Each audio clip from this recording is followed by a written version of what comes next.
முக்கிய செய்தி. அண்ணா பல்கலைக்கழக மாணவி வழக்கில் கைதான ஞானசேகரின் கைபேசியை சிறப்பு புலனாய்வு குழுவினர் ஆய்வு செய்கின்றனர். தற்போது கிடைத்துள்ள முக்கிய செய்தியாக பார்த்து வருகிறோம்.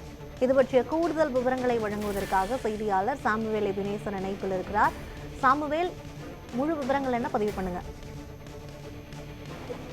யுவராணி, அண்ணா பல்கலைக்கழகத்தில் மாணவி பாலியல் வன்கொடுமை செய்யப்பட்ட வழக்கில் கைது செய்யப்பட்டிருக்கக்கூடிய ஞானசேகர் என்பவரின் தொலைபேசி எண்ணை வைத்து தற்போது சிறப்பு புலனாய்வு குழு அதிகாரிகள் ஆய்வு மேற்கொண்டு வருகின்றனர். குறிப்பாக பார்த்தோம்னால் இந்த வழக்கில் அதாவது கைது செய்யப்பட்டிருக்கக்கூடிய ஞானசேகர் அவரது செல்போன் 6 மாத கால் ஹிஸ்டரியை எடுத்து தற்போது ஆய்வானது மேற்கொள்ளப்பட்டு வருவதாக தகவலானது வெளியாகி வருகிறது.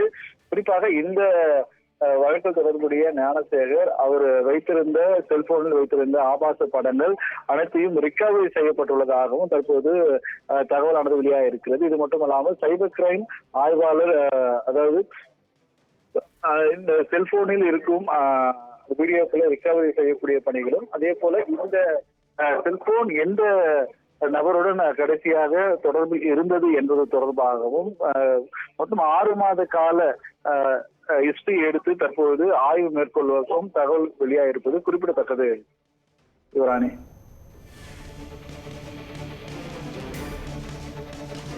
விவரங்களுக்கு நன்றி சாமுவேல்.